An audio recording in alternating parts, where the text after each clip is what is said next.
Last night, the crying of the children kept me awake, and I had a terrible vision.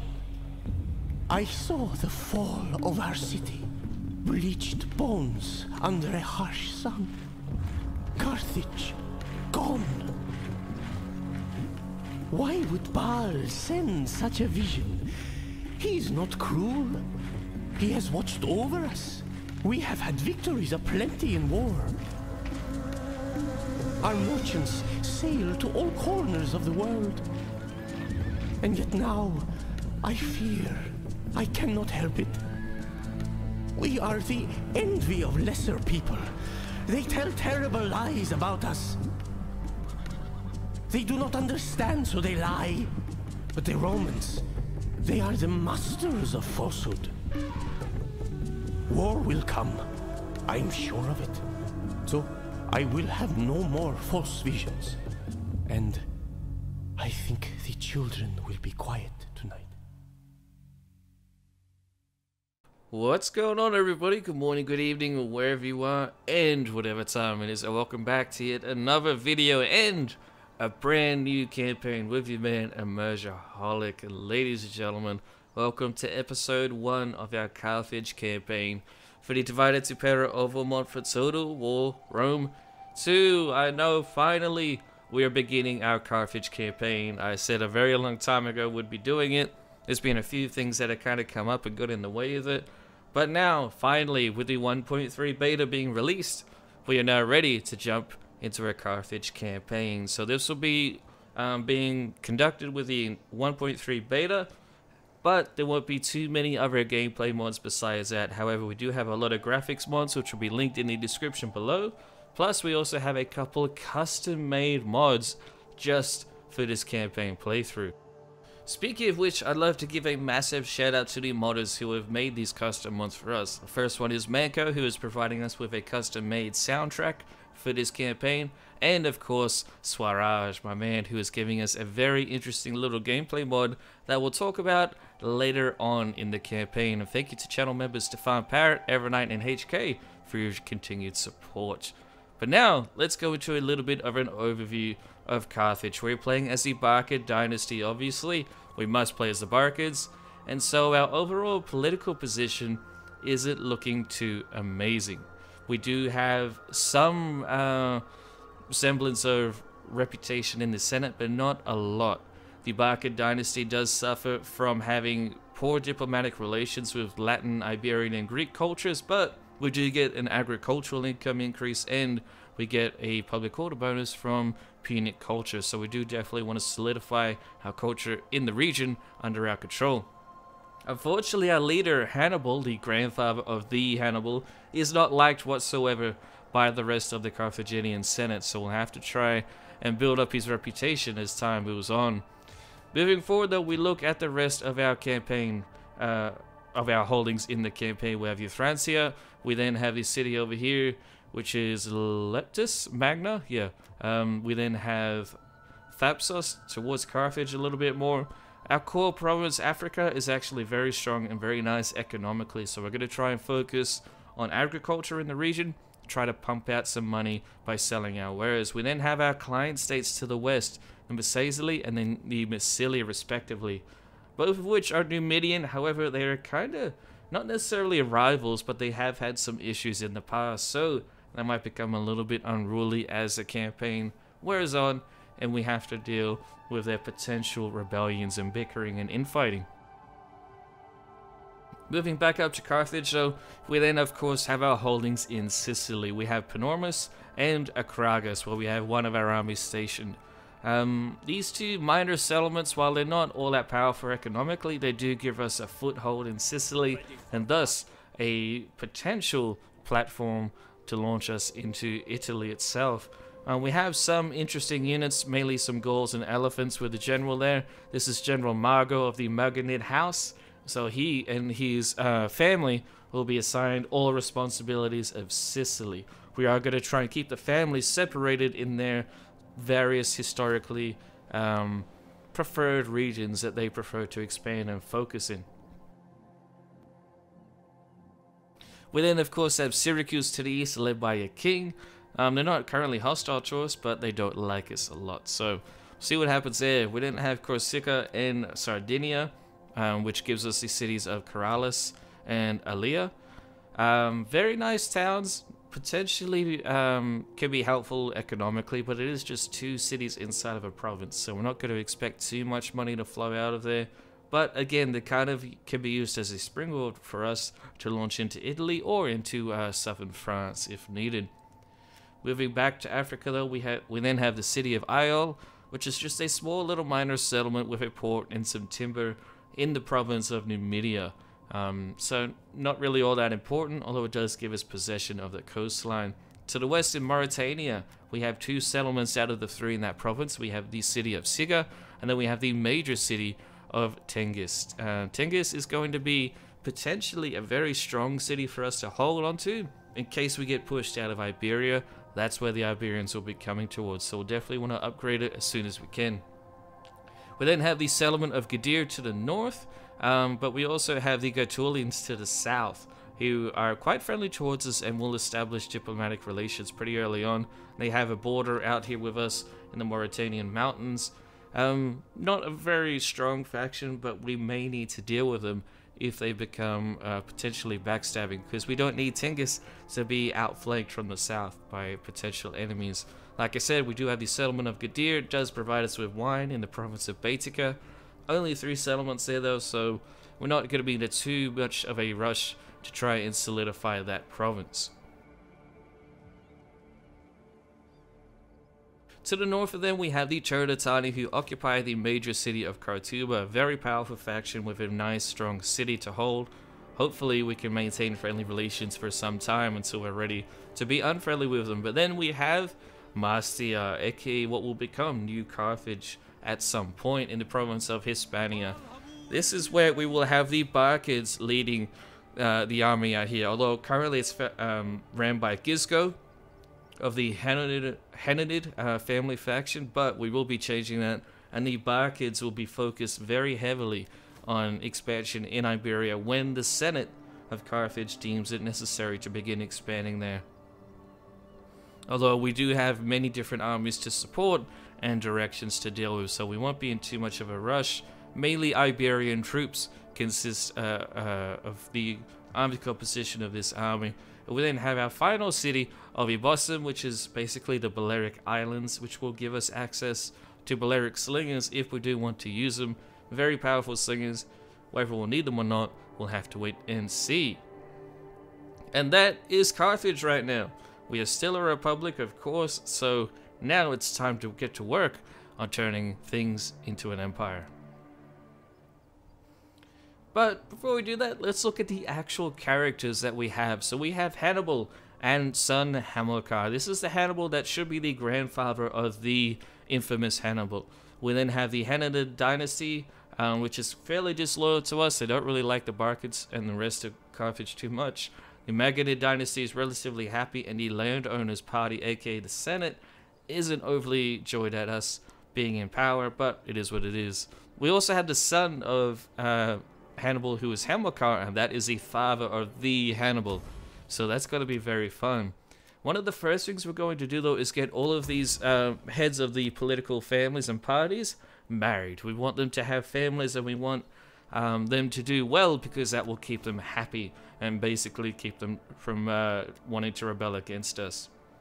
Back towards Sicily, though, we then have the General Mago rename his army to fit the representation that it is led by the Maganid family leader, so this will be referred to as Mago's Might, and we'll be changing their emblem to just make it a little bit more fitting and unique for them, where they'll have the crescent moon as they march towards the Syracusans and set up a defensive position along the river there.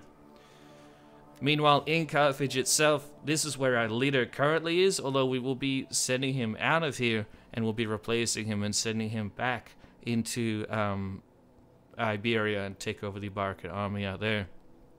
Like I said, the Hananids are not very loyal to us. They hate Easterners, and they hate Rosamans as well, so they're very mercantile focused. They want trade, and they want to make a lot of money, which is not surprising. So the Hananid dynasty will have its members focused primarily in Africa. The Maganid dynasty, on the other hand, is traditionalist. They're xenophiles, so they're actually quite happy to just trade with whoever, interact with whoever. Although they are very patriotic and don't approve of armies being inside our own territory, so they will be very defensive. They don't want to expand necessarily all that quickly, but they're not afraid of doing it, and will do what's necessary. Meanwhile, the landowners party, aka the Senate, likes Easterners and is overall relatively easy to please. They just don't like us in particular. So to begin our campaign, we're going to try and reform Africa, the province itself. We're going to be focusing heavily on food and agriculture early on because we do get buffs to agricultural income. I'm not sure if it's the right move to make, but it's just what we're going to try out for now. And in fact, what we're going to do is try to export food. We won't do this for too long because we do want our province to grow, but as we do get more food coming in, we will focus on that. We then, of course, send diplomats all around Iberia, trying to get trade and non-aggression pacts for everyone that we can. We don't want to expand into Iberia just yet. We're very happy with our current positions along the Iberian coastline, and thus we don't want to cause any issues with them. The Romans, who currently occupy Italy, seem to be a growing power in the region. We already have trade and non-aggression with them, so we may as well get a defensive alliance. It makes sense. We're both fighting Pyrrhus, who has just ravaged Sicily recently and has fallen back to Italy, so the Romans will be dealing with him as well, and thus it could be potentially the beginning of a long-standing partnership with this upstart Roman group. Hannibal is sent to Iberia, as I said before. He'll be given a sacred band bodyguard unit. He is our suffet overall, but I mean, for the purposes of this campaign, we will still have the Senate giving him commands and directions on where he should go and where he should take his men. Ready for battle. He won't be recruiting too many troops early on, as we, like I said, don't want to expand into Iberia. This is the Barcid army, though, so we will be renaming it and changing the emblem accordingly. So this will be referred to as Barcid's Chosen, the chosen few, worthy enough to serve the Barcid family. Well, then, of course, we'll have the cavalry emblem to demonstrate the love of cavalry for the Barcids, especially the Barcid commanders such as Hannibal. Speaking of which, we instantly begin recruiting cavalry in Iberia. That army will be focused on maintaining public order in the region, so it's going to hold in a position where it can help out Mastia, Gadir, and Tingis if needed. So that one army will be responsible for maintaining security in the far western areas of our current domain.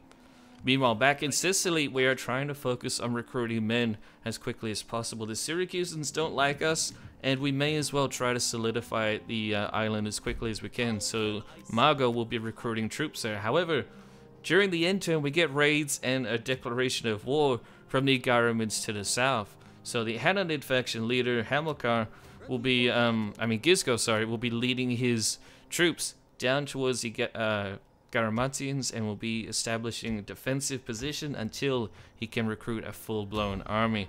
Not good that we received a declaration of war so quickly from them, but they are just a desert faction and shouldn't prove to be too hostile. We do have two cities out here that we really want to try to defend, Euthrantia and then Leptis. We're going to be in a position with our army to defend both cities. However, as soon as we begin recruiting troops in that region, the Garamantians back out of the war instantly. So we will allow peace to exist between our two peoples, but we're going to demand a hefty sum of money in exchange for the disrespect they showed us by declaring war on the Republic of Carthage. So now that Gisco has too many men in his army down here and the Garamantians are supposedly going to be friendly towards us, we're going to go ahead and recruit a navy. For now, the navy is going to be very small, and it's just going to be enough to transport our troops here that we've recruited to Sicily, where we'll be having Gisco give his men to the leader of the Magadin army, Mago, where we'll be trying to organize the army up there to eventually attack Syracuse. Syracuse is our major issue at this point. They're very well trained, they have good troops, and their city is very valuable, so it makes sense for us to want to target the Syracusans early on. We don't want to occupy the city necessarily, but we want them to be under our thumb, and thus probably try to client state them. A few turns passed and Gisco drops off his troops to Manco as directed by the Senate, and then Gisco will be sent back to Carthage where he'll be instructed to recruit a defensive army when needed. But for now, we're not trying to expand in Africa, at least not just yet. Manco's might is almost ready for attacking the enemy. We're just going to recruit us some more mercenaries very quickly, although it is biting into our income. Once the army is ready though, we send an official declaration of war to the Syracusans, and thus begins the First Sicilian War. Instantly though, Manco is going to pull back from the river that divides our territories with the Syracusans, and he will organize an ambush. Hopefully the Syracusans think that we've retreated, or at least maneuvering our army away from Akragas, and they will not be able to resist the temptation of hitting it. They do try to beg us for peace, but our demand of making them a client state was met with nothing but disrespect and harsh tones, so instead we will have war. Has been sorely lacking in our disputations. I cannot agree to this, even though the gods will be uneasy. So, Syracuse tries to launch her army at Akragas and instantly falls victim to Manco's ambush. Let's go in, ladies and gentlemen, to our first battle of the Carthaginian campaign.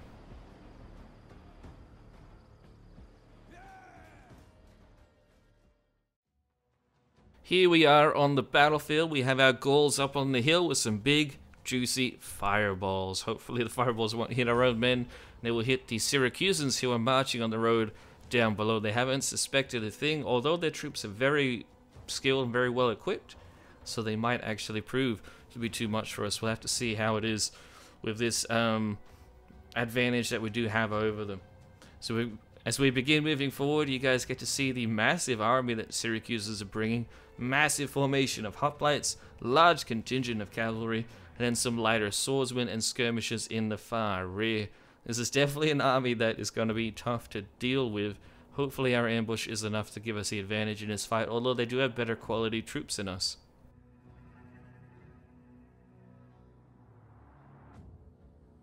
So looking at our army position, at the top of the hill near the enemy heavy infantry, we have our elephants. We have one unit of elephants in this army. It's just some baby African elephants. They're not going to be the best in the world, but they'll hopefully get the job done. The idea is for our elephants to charge head on down the hill into the enemy hoplite formation, while our swordsmen that are next to our hoplites will also be charging downhill.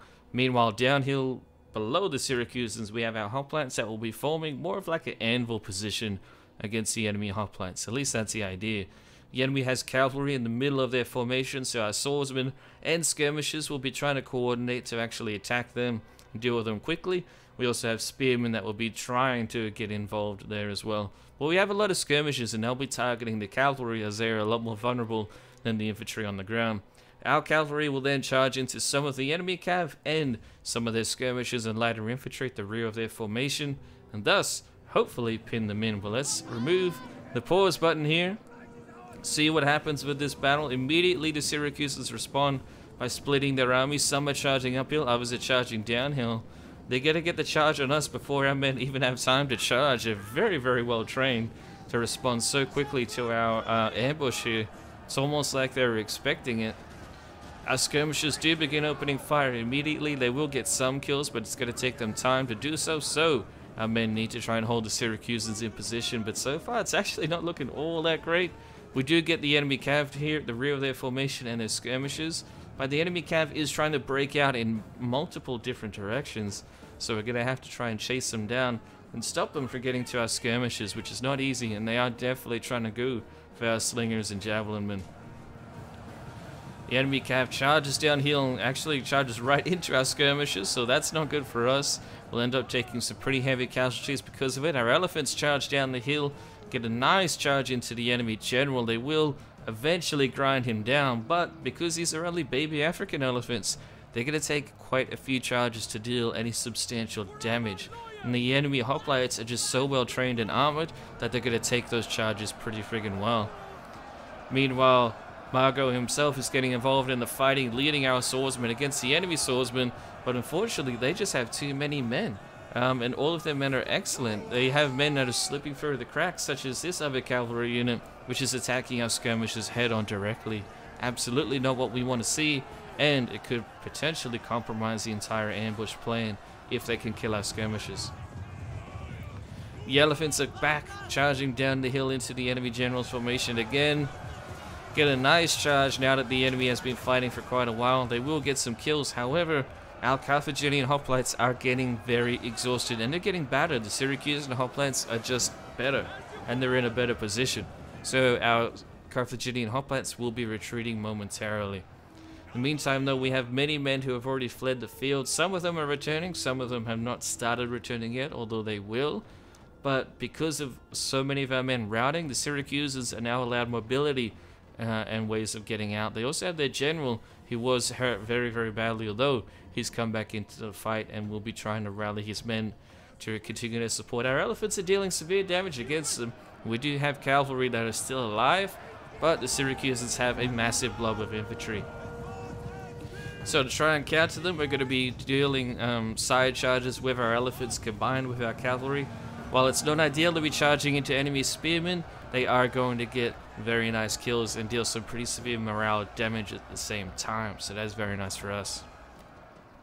In the meantime, our men who have returned from routing are trying to form up two small battle lines right here, and then they will be holding the enemy while our cavalry comes in and tries to win the battle for us. This is basically coming down to our cav hopefully surviving longer than theirs, and our elephants dealing morale damage when and if they can. As time continues on, though, we get a large rout of enemy hoplites off the battlefield, and then all of a sudden the battle swings back heavily in our favor, and they only have a few more Syracusan units left on the battlefield. Despite things looking very dicey for us there for a while, we do bring it back, and the enemy hoplites end up routing off the field, and they run off into the forest, chased by our very fast Libyan cavalry.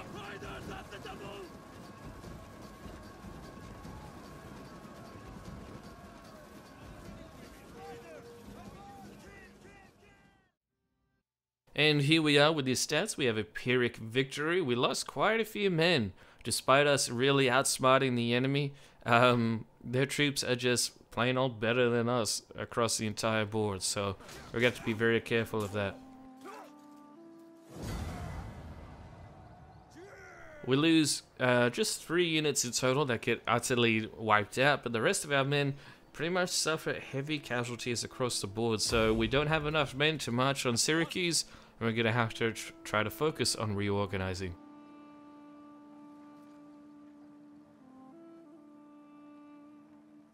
We shall have war, and poets will... During the same turn, though, Cyrenaica comes in and wishes to declare war on us. Apparently, they don't like that we're attacking their fellow Greeks in Syracuse, so Cyrenaica will be attacking our positions in Africa. We end up calling in the Romans and our Numidian allies to try and help us in holding off this menace. However, the Carthage Senate, being pretty diplomatically savvy, are actually willing to negotiate peace with the Syracusans for a small fee. So despite the First Sicilian War being kind of pointless, we do have a little bit of an advantage over the Syracusans in further diplomacy, and we also have men that will be sent down to Africa to try and help hold off the Syracusans, the Cyrenaicans, and potentially get us a foothold towards Egypt if we like. I mean, it's a very nice city, Cyrenaica, so we may as well organize our troops as quickly as we can. Gisco is preparing his men. He'll be sending in a lot of Libyan cavalry, some archers and hoplites as well. He ends up actually taking the first fleet all the way towards Euphrantia, and then from there we will march on Cyrenaica if possible. However, while we're doing this war in Africa, Rome is securing Magna Graecia, aka Southern Italy. They've kicked Pyrrhus out of Taurus, and Taurus is now under Roman control. Pyrrhus is back in Greece, and so the Romans draw ever closer to fighting us. Speaking of fighting us, though, the Cyrenaicans continue their attacks against us by attacking our navy that was stationed just outside of their city. However, the idiots are attacking us with transport troops, so we're just going to auto-resolve that away and end up wiping out a large portion of the army that they had garrisoned in the city.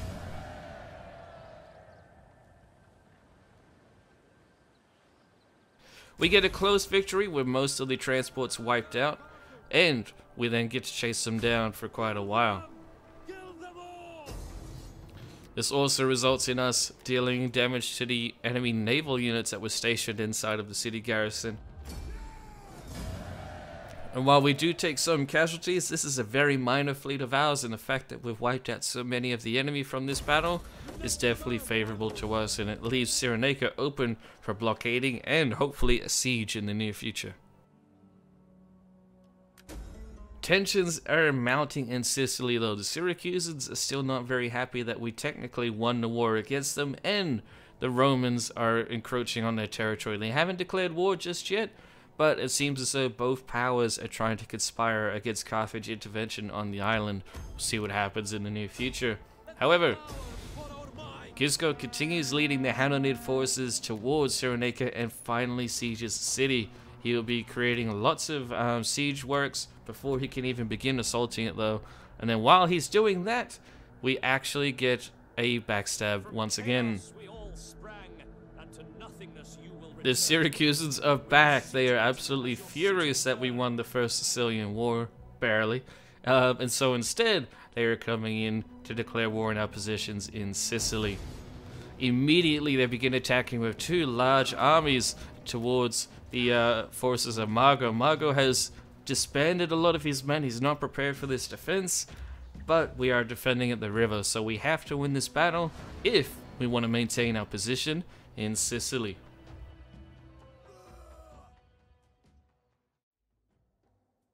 Here we have a river battle, as I said. So the red units here are our own Carthaginian units. We have to split our forces in two, though, to protect the land crossing on the left and then the bridge on the right. The enemy forces, though, are deploying in just one main formation, and it looks like they're going to be pouring across the shallow river crossing right there. We're also expecting reinforcements to come in from their north. Then once they do, they'll hopefully join them in that single crossing point rather than split their forces. We then also have reinforcements coming in from Akragas from the south, although they're very far away, and they're not really all that good either, so it's unlikely that they'll be there to swing the battle in our favor. But all we have to do is try and hold for as long as we can, and then whatever side ends up winning their engagement against the Syracusans first, will swing around and help out the other side from behind. At least that's the idea. But first, let's look at our army. This is our first proper battle that isn't an ambush. So here we have our Scutari mercenaries. Basically our Iberian, apparently pig-eating swordsmen. Very good swordsmen. 300 men per unit. And they do have some decent attack and defense, but not very good armor. Mercenary Iberian skirmishers right here. Very poor skill overall, although they will be useful in dealing damage from a distance towards the enemy. We then, of course, have Carthaginian hoplites and Libya-Phoenician hoplites as well, which you'll be seeing in a second. Very well-equipped units, but their skill is definitely not as strong as the Syracusans, so we probably don't want to get stuck in hoplite combat against their massive amount of hoplites that they do control. We do only have 2 units of hoplites in the army, and, like I said, they're not really on par quality-wise against the Syracusans, so at least you guys are getting a close-up of what we'll be using in future armies. Then in the rear up here, we have our general, which is leading a Carthaginian Sacred Band cavalry unit. Very strong cav unit, focused mainly on melee combat. Here is Manco himself at the front of his formation. He has a very slick little haircut there. We are using the AAA generals somewhat for Carthage, Greeks, Romans, and I think that's it. So that overhauls the looks of all of the generals. So you'll see the generals change as they level up. Very awesome someone. I'm really glad we're using it. Hopefully you guys enjoy it. We then have more Iberians on the flank. And then of course in the far rear we have our baby African elephants. I keep calling them baby elephants, but they're actually fully grown. It's just that they're smaller than Indian and Syrian elephants. So not ideal for us. But I mean, elephants are elephants. It's still going to be pretty powerful. Very morale damaging, and they should be effective against dense concentrations of enemy infantry, but we do need to time their charges right, so they're going to have to be saved for towards the end of the battle most likely, especially against the Syracusan hoplites. Meanwhile, all the way at the other crossing where we have the bridge, we have our Libyan cavalry. These guys are very fast moving, very iconic with their several leopard skins and other animal hides that they wear, face paints, the helmets. They do stand out in the crowd, and they're extremely lightly armored, so they're not going to do very well in a long, prolonged skirmish. They're mainly going to act as scouts and flanking forces. In front of them, we have the Numidian skirmishers as well. Kind of the same deal as the cavalry, except these guys are just on foot. Pretty fast moving, but their overall skill in melee combat is not amazing, and their armor is very, very low. Basically non-existent. They just have a small shield. So we do need to be careful on how we use them. To the left, though, we then have, of course, the Gauls, the Gallic infantry. This is a spear unit that we have first up. 300 men strong, good defense, decent armor considering they're barbarian. Not the highest attack, but they should still be very effective against the Syracusan cavalry and their lower tier units as well. Guys are very ferocious in battle. Speaking of ferocious, we then have Gallic swordsmen in the far rear. 300 men strong yet again. Large shields, and they also have a pila or javelin to throw into combat before they engage in melee.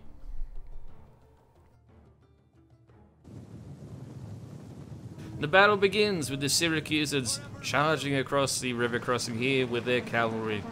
I guess they're trying to launch a beachhead against our troops, try to stop us from getting into the water and holding them there. Our javelin men do begin throwing their javelins directly at the enemy cav, although their shields are actually protecting them quite well. But then our hoplites just barely managed to get into position to stop the enemy cavalry, and so the cav are obviously not going to do very well, and they end up retreating fairly quickly. However, the enemy blob of hoplites is moving up behind them, and they are very, very strong, very well armored, and they have these massive hoplon shields that you can see that they're using like umbrellas, so they won't be suffering too many casualties from our many javelins that we have being thrown towards them. So our skirmishers will mainly be ordered to target the enemy cavalry. The other bridge that we do have under our control is not being pushed by the Syracusans, so what we've done is transferred some troops to the river crossing, and then we've sent our cavalry forward and are hiding them in the brush just behind the enemy formation. Once their reinforcements begin moving towards the river crossing, we will eventually outflank them and hopefully get some very battle-changing rear charges. At least that's the plan, but we'll see how that goes. Speaking of the enemy though, they are now charging directly head-on into our infantry, and you can see pretty roughly the quality difference. On the left-hand side of the screen, you're seeing the very heavy hoplites of the Syracusans and their cavalry combined against our still relatively well-armored hoplites, but we also have our skirmishers involved in the fighting, and that is not going to go well for us. We just don't have the swordsmen capable of dealing severe damage to the enemy. So we do have a line of troops right here along the green line, but along the red there, you can see there's a massive hole in our formation, and the enemy cavalry will be trying to outflank us where possible. We'll send forward reinforcements to try and plug the gap, but overall it's not looking too great. The battle weighs on for some time, and the enemy troops are just basically grinding against us too well.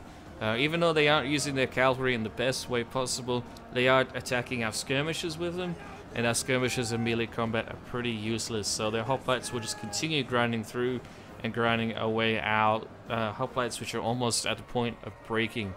We do get a minor victory though with the siege equipment. They brought a large ballistic contingent, and they've left it unprotected, so our cavalry did get in and managed to wipe out the entire crews of the ballista, and they will of course set alight siege equipment, making sure that they can't bring any siege equipment towards Akragas. However, while our cavalry was busy doing that, we have a massive stream of the forces that came to reinforce us retreating. Many of the citizens of Akragas came out to fight, and they can't stand the fighting anymore, and the militia units themselves are also retreating. Basically, we're just losing the battle due to the superiority of the Syracusan troops and the fact that they have so many. They still have so many units just left in reserve.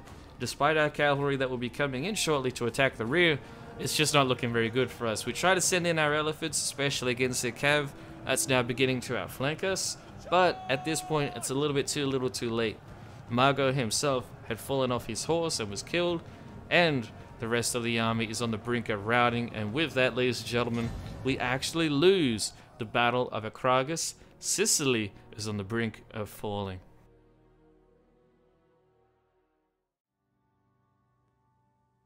We have a close defeat although it didn't feel all that close. The Syracusans came out very, very strong, and they still had their best units in reserve, their mercenary swordsmen. Their hoplites just ground us down, did severe damage to us, and our elephants could not get involved in time. So with that, Margo is killed at the battle, or at least he will be killed momentarily. The reinforcing army from Akragas itself does manage to fall back to the city, but it's barely enough troops to warrant even bothering trying to fight the defense. So here we finally see Akragas fall to the Syracusans.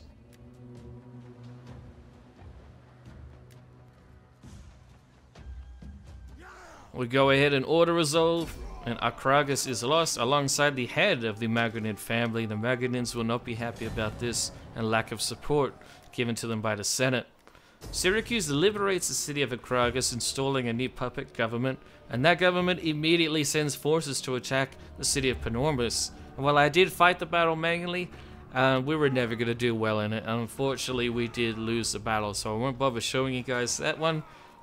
It's a pretty decisive battle due to their veteran hoplites that they had. Their veterans were just so good. We surrounded them for a very long time, and they just ground out against us. So ladies and gentlemen, in the first video of our Carthage campaign, we're actually going to lose Sicily, not to the Romans even, but to the Syracusans and their allies. So with that, next time we will have to focus on trying to retake Sicily, or perhaps establish peace with the Syracusans and their allies, so that way we can focus on dealing with the Cyrenaican enemies to the east. But Carthage is definitely open. While it is a very powerful city and it's doubtful the Syracusans could siege it right now, we do need to send troops over there as quickly as possible to try and counter it. But in the meantime, Gisco will be leading an assault on the city of Cyrenaica and hopefully put an end to the pestering of the Cyrenaicans in the east. But ladies and gentlemen, we'll have to save that for next time, so thank you all so much for watching. I hope you guys enjoyed, and I shall see you in the next one.